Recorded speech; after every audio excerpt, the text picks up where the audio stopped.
The private debt market in Australia has really been something that I've been watching for a long time. I've been involved in the markets for 30 years in private debt.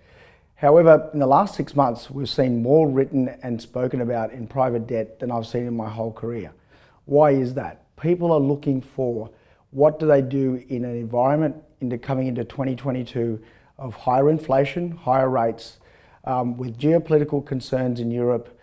There's other concerns around the world in terms of volatility, with interest rate duration really affecting many asset classes.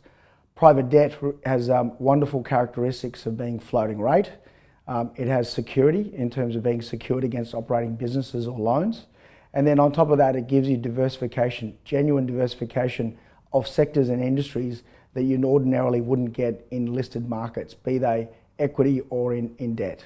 So in that way, it's a wonderful asset class coming into the back end of 2022 and beyond, because it acts as really capital preservation with stable income, with less volatility and less correlation to the listed markets.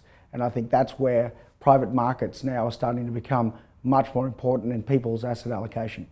Private debt really is a broad umbrella of different strategies. So when we talk about different managers have different definitions of private debt.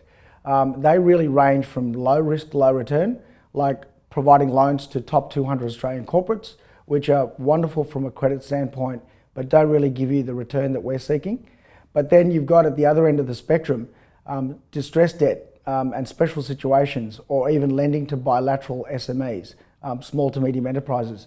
This is a long continuum of different strategies and different sectors that private debt can be targeted.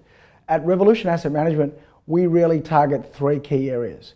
Firstly, non-construction, non-development real estate debt. So where we're looking for tenant cash flow to be what services our loans, be that in commercial office, retail shopping centres with non-discretionary retail groceries chain anchor tenants, or industrial properties with good quality corporate tenants. This is an area that's been very competitive, so the banks have been extremely active, so we've only done 2 deals in 4 years, but we remain very disciplined on that, because back end of this year we expect that sector might actually yield some excellent deals.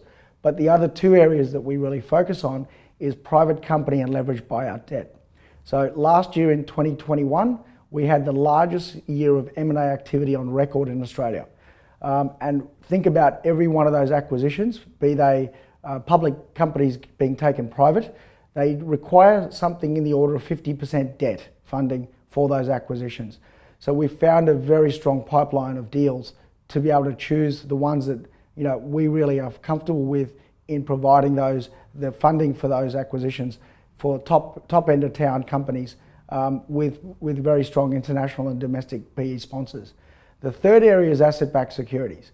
So we're involved in the private side of providing non-bank lenders access to financing in a whole bunch of different securitization streams, be they mortgages, auto loans, credit cards, personal loans.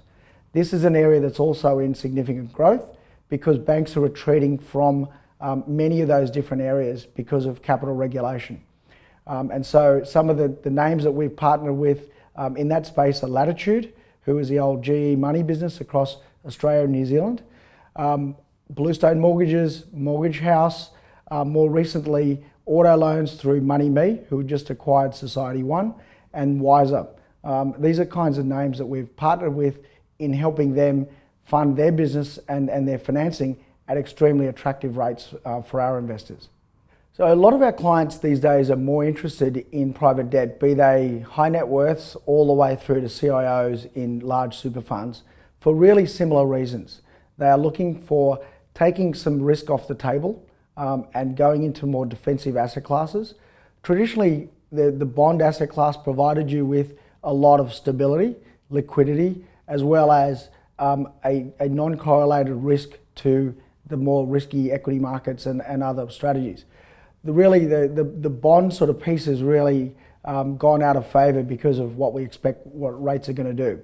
So with long duration bonds, many of our clients are worried about losing money in that asset class and that not being a genuine diversification.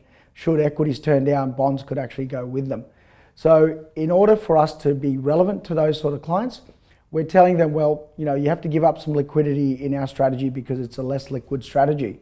However, you are picking up a very good credit risk return and then an illiquidity premium, because in Australia there's not too many private debt managers versus the opportunity set with banks moving out of many of these areas.